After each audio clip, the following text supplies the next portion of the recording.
فإذا فرغت فانصب وإلى ربك فارغب। আমি কি তোমার জন্য তোমার বক্ষ প্রশস্ত করিনি, আর আমি নামিয়ে দিয়েছি তোমার থেকে তোমার বোঝা, যা তোমার পিঠ ভেঙে দিচ্ছিল, আর আমি তোমার মর্যাদার জন্য তোমার স্মরণকে সমুন্নত করেছি। নিশ্চয়ই কষ্টের সাথেই রয়েছে সুখ। তাই যখনই কোনো কাজ থেকে অবসর পাও, তখনই নিবেদিত হও তোমার প্রভুকে পাওয়ার জন্য তার দিকে ফিরে যাও। আমি কি তোমার অন্তর প্রশস্ত প্রশান্ত করে দেইনি?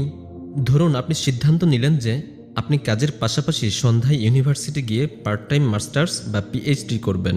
আপনার পরিবার আপনার এই সিদ্ধান্ত শুনে বড়ই খুশি হবে।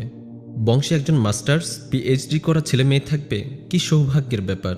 ক্লাসে যাওয়ার আগে আপনার জন্য নাস্তা টেবিলে রাখা থাকবে।